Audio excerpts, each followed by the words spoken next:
Do you see the full screen?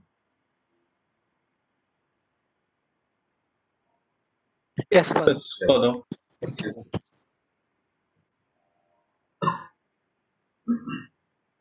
Today, the final phase of the stages of production. Okay, final phase of history, that which is envisioned by Karl Marx, that is communism. Okay, communism, the final phase. So, communism denotes Marx Leninist ideology. Communist here, communism means C capital here. With the C capital, with the letter C capital, communism denotes Marx Leninist ideology. Okay, Lenin. Okay, Lenin belongs to 19th century.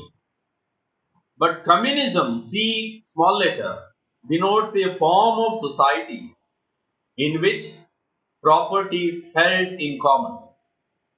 Communism, the small letter communism denotes form of society in which property is held in common. There is mutual sharing. Okay, there is equality. Such elements are included in communism. Communism. Marx does not give a detailed analysis of communism.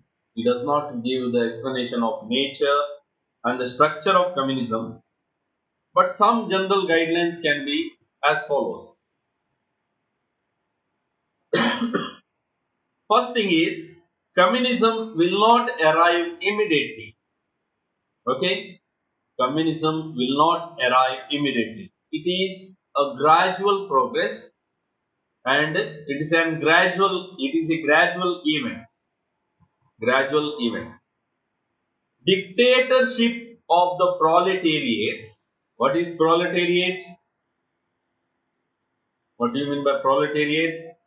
Proletariat Working means class. working class. Working class. Dictatorship of the proletariat is the period of transition, is a period of intervention to establish a communism later, system of communism later. Dictatorship. So the capitalists will be overthrown and proletariat, the working class, will be dictators, will be the ruling class. So that is a period of transition after which communism comes in. Then the further characteristics here. Capitalist structures will be removed when there is dictatorship of the proletariat. Capitalist structures will be established. Capitalist structures will be removed. Okay, removed. And socialist structures will be established and consolidated. Capitalist structures will be removed, and secondly, socialist structures will be established. Established. Next slide. The character of the economy determines the character of the society. This is the basis of Marxism. Okay, the base structure is nothing but everything is determined by economic structure. At the base, at the ground level, there is economy. All the rules, the working and the capitalist class, their relations, everything depends on the economy. So, what are the characteristics of economy? Character of the economy. Character of the economy determines the economy of the character of the society. So, what is happening there in communism? There would be no private ownership. There would be no private ownership of the means of production. No private owning of land, machinery, capital, infrastructure, etc. Okay. Who owns the means of production? The state owns the means of production. Okay, state owns the means of production.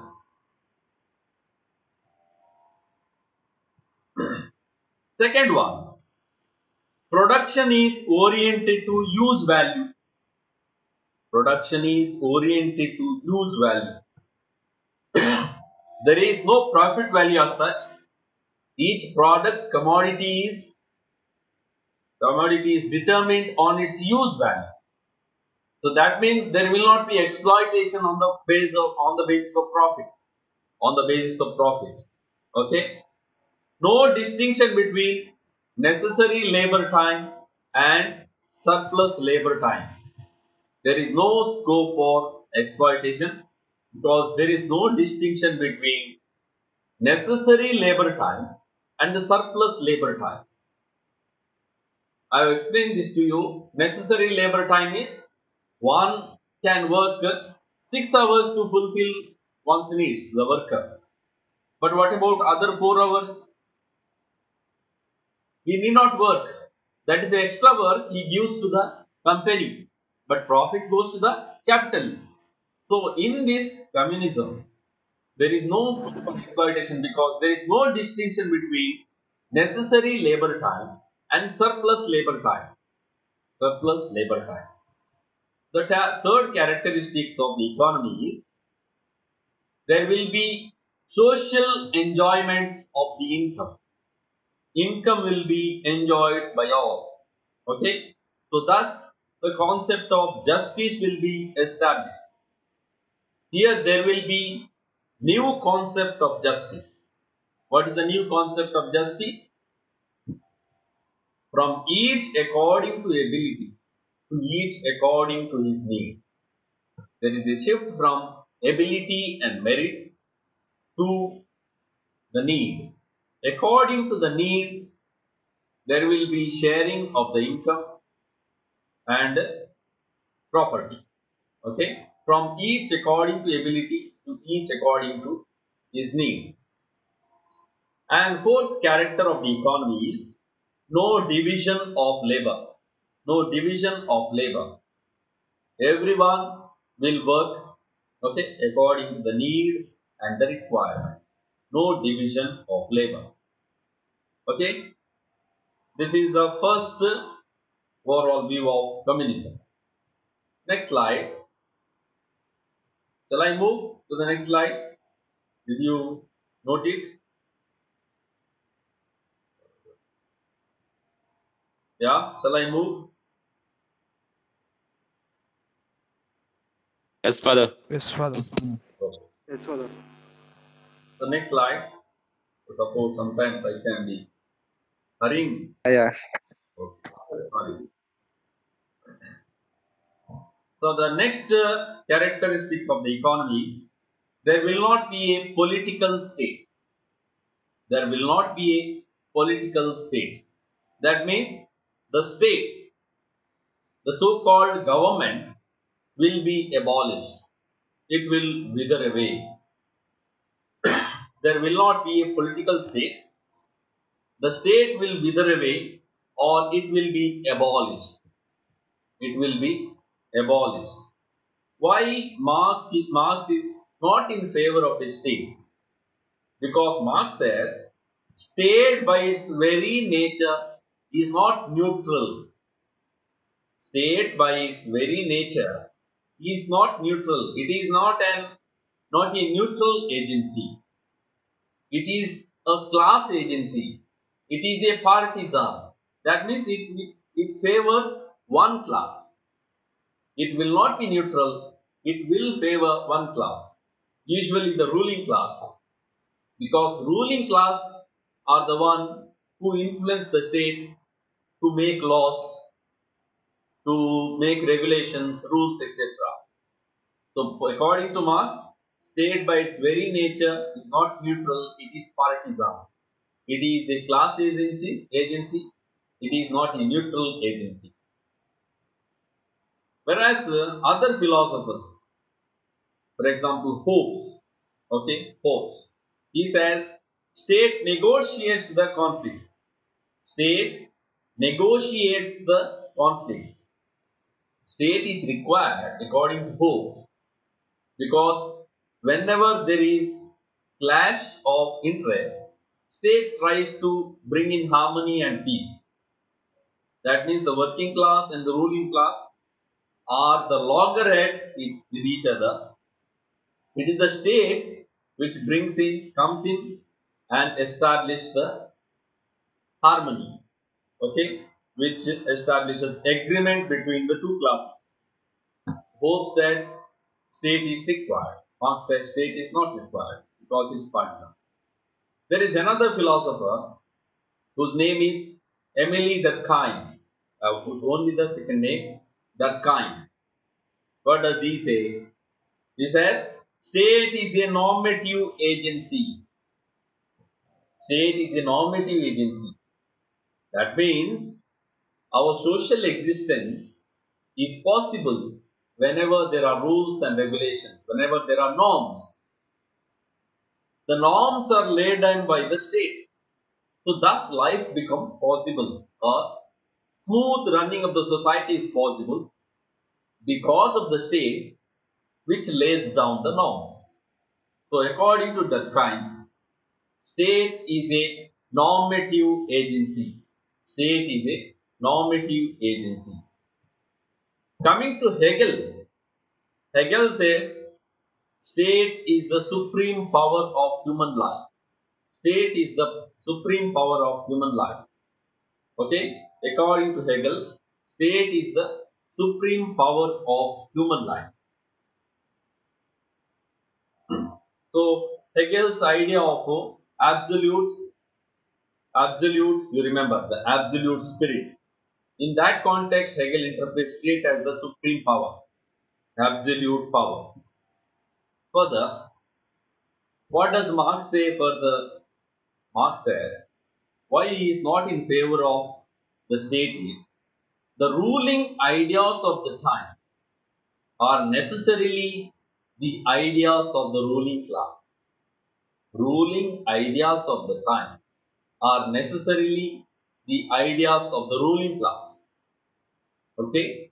Whenever state is there, state will take the ideas of the ruling class and govern the state, govern the society. That's why the uh, state is a partisan. State is not neutral. Okay. Now we shall ask: are the norms neutral? For example, in the church or in the state. For example, we have the commandment called "You shall not steal." You shall not steal. Whom does it benefit if you really see? It benefits the powerful. It benefits the rich class. It benefits the rich class. How? The rich people have the property amassed with them. Do not steal means do not disturb them. Let them have their property. Okay? It can be understood that way from Marxism context. It safeguards the interest of capitalists. It safeguards the interest of rich people, the owning people. But poor people do not steal means they are betrayed officially. Now they do not have anything to eat. Do not steal. Go hungry. So thus the state, any ruling structure will be will not be neutral. It will take the side of ruling class. Okay, ruling class. So state as an instrument of ruling class will cease to exist. So according to Marxian philosophy, state as an instrument of ruling class will cease to exist. State will not be in the hands of the ruling class. Okay, it will not be a toy in the hands of the capitalist or the owning class. State will be neutral. State has to be neutral. Okay. So according to Marxian philosophy, that is right. This is the second general characteristics of communism. Okay. Second general characteristics of communism. Shall I move? Next slide. Yes. May I? Yes, Father. Thank you. Okay. Third one. Communism will usher in means welcome. We have in the seminary usherers. Communism will usher in the era of complete harmonization. The era of complete harmonization. Okay, total peacefulness. Okay, there will be complete unity and harmony and peace when communism arrives. All the alienations and conflicts will be stopped. All alienations and conflicts will end according to Marxian philosophy. When communism comes, all conflicts and alienation will end. So what kinds of conflicts or alienations? Communism will end the conflict between man and nature. End of conflict between man and nature. Yeah, man is inclusive, okay? Should be taken as inclusive term. Man and woman, okay? Human beings and nature. Second one, end of conflict between man and self. Human being and his or herself. Okay? There will be alienation because of capitalism, but this alienation will be terminated. Third one, end of conflict between man and species or man and man. There will not be conflict between one another. In the society, all will enjoy. There will be dance, there will be singing, there will be cultural activities, extracurricular activities. Okay? So thus there will be sharing. All kinds of conflicts will cease to exist when communism arrives. Communism arrives. So communism proposes ascent of man from the kingdom of necessity to the kingdom of freedom. So all human beings will rise from the level of basic necessities of life to the level of freedom. That means all will enjoy enough and more. According to the concept of communism, ascent of man from the kingdom of necessity to the kingdom of freedom. Kingdom of freedom.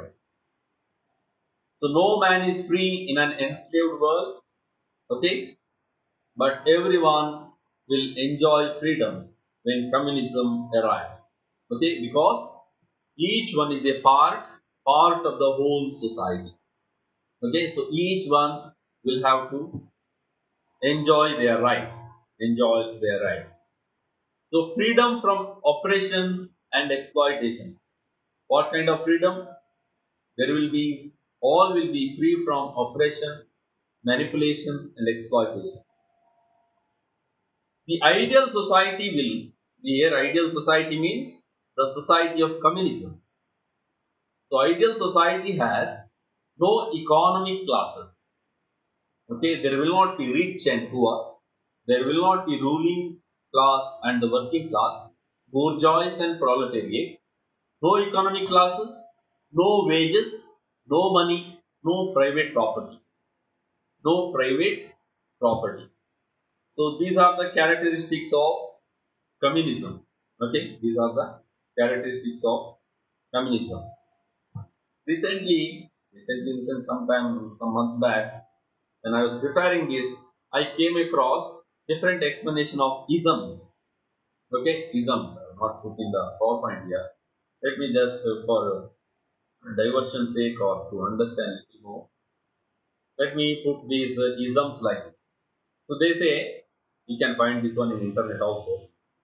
So the here isms I have noted is capitalism, socialism, communism, fascism, Nazism. So they give the example of cows and explain these different isms. So what is capitalism?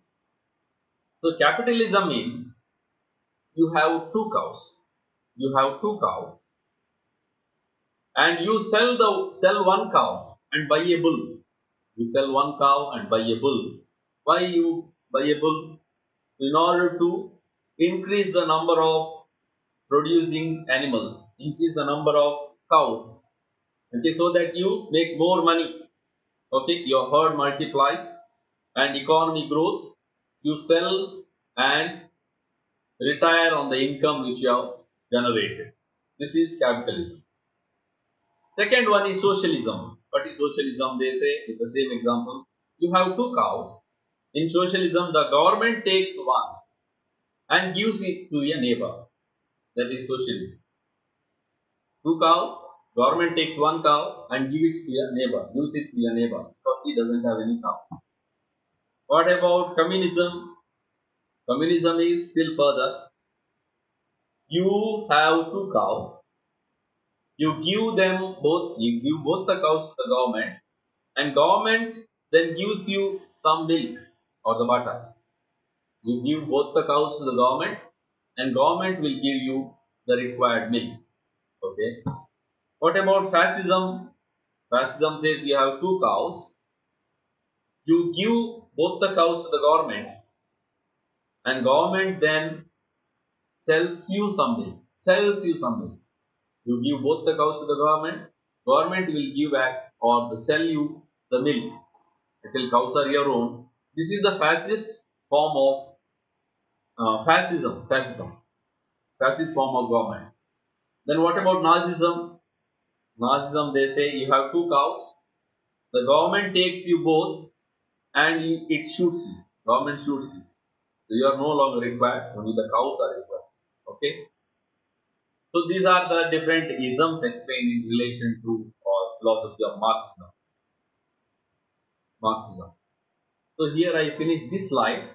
Let me go to another slide.